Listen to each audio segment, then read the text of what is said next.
House of the Dragon Season 1 Episode 5 is called We Light the Way, which are the words of House Hightower, like Winter is Coming and House Stark. This is the episode where the two factions that will fight the Dance of the Dragons explicitly emerge and the contours of the coming conflict are set.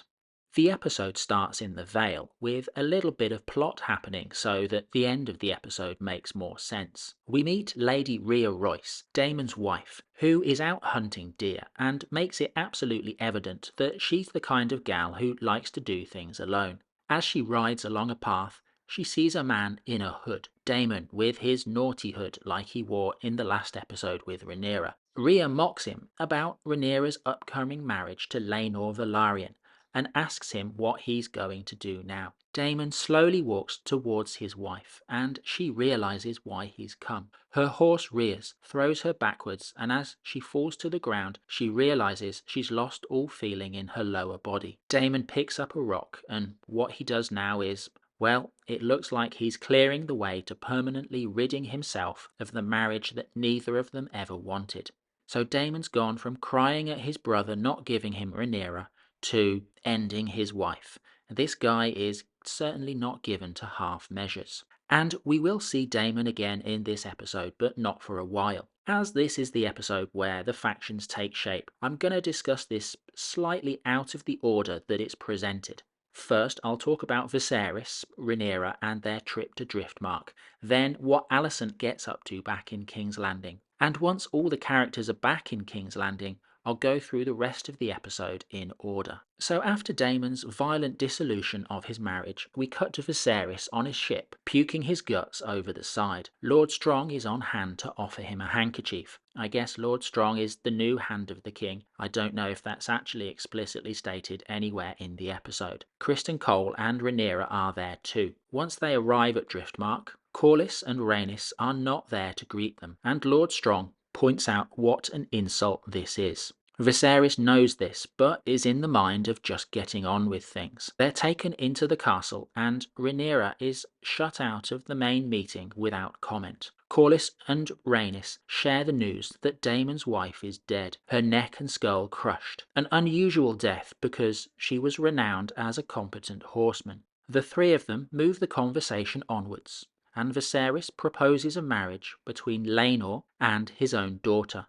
They negotiate the details of the succession. Rhaenyra's firstborn child will take the throne irrespective of their gender. Corlys asks if their children will be Velaryons. Viserys rejects this, saying that the Targaryen dynasty should not end just because Rhaenyra is a woman, which prompts Rhaenys to laugh, herself passed over because she is female. Viserys proposes their children will be Velaryons, but ascend the throne as Targaryens. Corlys finds this acceptable, and the king and his new hand call an end to the meeting. Down on the beach, the future bride and groom are also negotiating the terms of their marriage. I prefer roast duck to goose, Laenor says. I guess whoever wrote this scene saw the 1960 movie of Spartacus, which had a similar food-inspired metaphor for homosexuality. Marriage, they agree, is not going to change Laenor's appetites. They will perform their duties and then each spend their time as they see fit. Back in the castle, Corlys and Rhaenys have a post-mortem on what they've agreed. Corlys wonders if he pushed too hard. I think here he's talking about the naming of the children.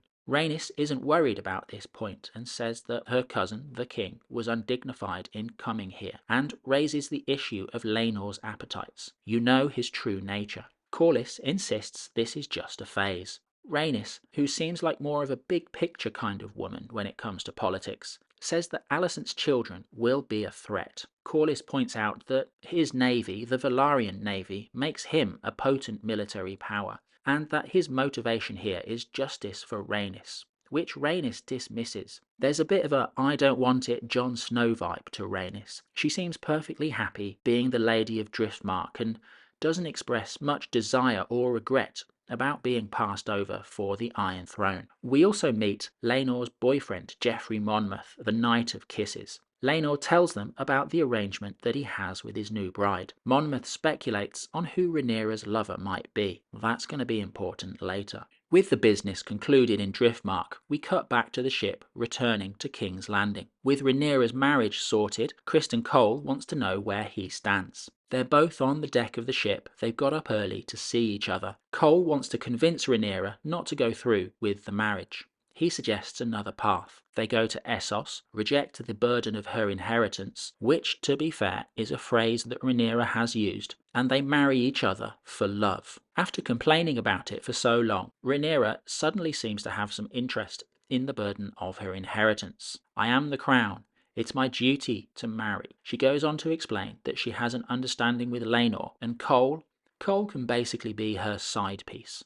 You want me to be your whore, Cole replies. He took an oath of chastity. He broke it for her. He views marriage to her as the only path to restoring his honor. Rhaenyra's not interested in this. She talks about her duty. She compares herself to Aegon the Conqueror, and Cole, shocked and distraught, walks away. I think here we can see Rhaenyra bringing together the influences of both Viserys and Daemon, putting them together to compare herself to Aegon the Conqueror. She sees herself as Aegon politically through Viserys, through the prophecy, through that legacy. And in terms of Aegon's personal relationship, he had 2 wives. So that fulfills Daemon's thesis that marriage shouldn't stop you having what you want. In her mind, she's managed to reconcile these 2 competing influences at the cost of having Cole sacrifice his self-respect. As a member of the King's Guard, Criston Cole doesn't even have the option of physically removing himself from the Red Keep, whether he agrees with Rhaenyra or not. He's basically stuck. So that is the Blacks' journey to Driftmark. In their absence, Otto Hightower is in the courtyard of the Red Keep preparing to leave,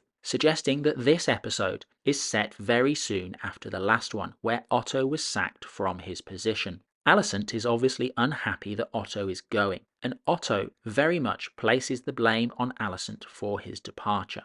Otto's view is that when Alicent backed up Rhaenyra and said, hey, Rhaenyra promised me that nothing happened with Daemon, that was the deciding factor for the king to believe his daughter instead of his hand. Like Rhaenys over on Driftmark, Otto paints the situation in terms of a long-term view. There are now 2 factions within the royal family. There is Rhaenyra, who is advanced by her father. But in Otto's assessment, the High Lords of Westeros do not want a queen to rule them. There is an obvious alternative candidate, Alicent's eldest child, Aegon. Rhaenyra, therefore, will not tolerate Alicent's children to live, and her only choice to survive is to start advocating for her oldest son to become king. As Otto puts it, prepare Aegon or pray for Rhaenyra's mercy. We next see Alicent in the Godswood, where she is approached by Larys Strong. He talks about a plant in the wood, indigenous to Braavos but thriving in King's Landing. An outsider there, like Larys himself, like Alicent. Larys offers himself as an ally to Alicent. He tells her about the moon tea that the Grand Maester brought to Rhaenyra on the king's instructions. We can see Alicent is shocked. Rhaenyra assured Alicent that nothing happened. In that case, what was the purpose of the moon tea? So Alicent is still quite passive, but is starting to attract the attention and advice of others. As Viserys and Rhaenyra return from Driftmark, Alicent is watching from above and sees her husband collapse. She takes her husband's sudden incapacity as an opportunity to do some detective work and summons Criston Cole. After attempting to put him at ease, she asks him in a roundabout, polite way, did they do the deed? Cole says it happened, the sin you allude to. Cole places himself entirely at Alicent's mercy, asking for a simple execution. And can he possibly be spared the torture and having the relevant parts of him chopped off? Alicent's response is very polite, very Sansa Stark in its urge to maintain decorum. She thanks Cole and asks him to leave. Alicent now knows for certain that Rhaenyra lied to her in the Godswood. Even if technically Alicent might have asked about Daemon instead of Criston Cole, she's now aware that Rhaenyra cannot be trusted. And if she can't be trusted with this, can she be trusted with the safety of Alicent and her children? Clearly, things will have to change. Then we see Viserys recuperating from his fall. The Grand Maester suggests leeches. Maester Orwyle suggests alternative treatments, but the Grand Maester dismisses these ideas. Why would the Grand Maester do this? Doesn't he want to try absolutely everything to keep the king well? Viserys ignores this conversation, doesn't seem interested in treatment options. It seems he's been inspired to think about the bigger picture as well. wondering if he'll be remembered as a good king once he's gone. He hasn't fought or conquered or suffered defeat, he says. In the Crucible, I may have been forged a different man. Lord Strong has a positive spin on it. Peace is better than songs. Lord Strong seems like a good guy, which in this franchise suggests he's done for. We move on to the wedding celebrations, and obviously the great and good of Westeros are coming to see it. Corlys Velaryon brings his fleet to King's Landing. Jason Lannister offers his congratulations, makes a joke about women and war that the king and the princess are unimpressed by. Sir Gerald Royce, who we saw talking to Rhea Royce at the beginning of the episode, is also present. At the first wedding feast, Corlys, Rhaenys, and Laenor arrive to applause, with Geoffrey Monmouth walking behind them. Next, Daemon arrives. Viserys stares at him for a few seconds, then asks for another chair at the high table so that his brother can join. The brothers don't talk to each other. Viserys then begins a speech about the important ties between the Targaryens and the Velaryons, how their ties go back to old Valyria. Once he's got into his stride, Alicent walks in, wearing green. And here is Alicent's reaction to what she's learnt from Criston Cole, to the advice her father gave her at the beginning of the episode. As the dialogue explains, when House Hightower goes to war, the beacon on the high tower is green. So the high tower green functions as a request for support, and at the same time, a demand for loyalty. Her family and everyone else are fully aware of what she's doing by wearing her house colours rather than her husband's. It's not clear if Viserys understands the implications of his wife's clothing. Surely he must, but the character is so avoidant, we just see him lose the thread of his speech. He asks Lord Strong what he was talking about, and continues, there's going to be 7 days of tournaments, there's going to be feasts, and then there's the wedding. With everyone in the same room, the characters get a chance to check in on each other. As Rhaenyra and Laenor dance, Geoffrey Monmouth broods about how he wishes it was him with his respective partner. Alicent leaves after that first dance, but before she does, she sees her uncle Hobart, who pledges his support in whatever way he can. Otto has been more restrained and has not said it out loud, but the head of House Hightower is obviously ambitious enough to see a relative on the throne. Gerald Royce confronts Daemon and suggests that Rhea's death was not an accident. Daemon isn't concerned about the implications here and says he's looking forward to his inheritance. Gerald decides not to push this any further and walks away. Viserys watches without comment. Geoffrey Monmouth clearly has a good eye for men, as he works out that Criston Cole is Rhaenyra's lover, walks over and begins a conversation. It's a good thing, he says, to know each other's secrets. Meanwhile, Daemon and Rhaenyra have gravitated to each other again. Is this what you want? He asks her.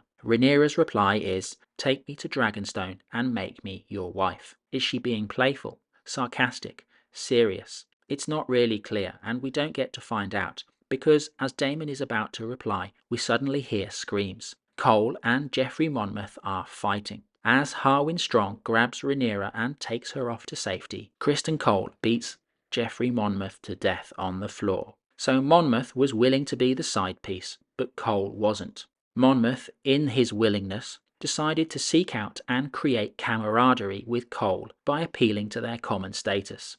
Cole wasn't interested in that status, and I guess Monmouth presented him with an outlet for the anger and shame that he feels around the situation. Wrong place, wrong time, wrong approach on the part of Geoffrey Monmouth. How was he to know that Cole thought so differently about their shared problems? I guess the 7 days of tournaments and the feast get cancelled because we cut to a somewhat miserable wedding. Rhaenyra and Laenor tying the knot as Geoffrey Monmouth's blood is yet to be cleaned from the floor of the dining hall. As they say their vows, Viserys falls to the floor again.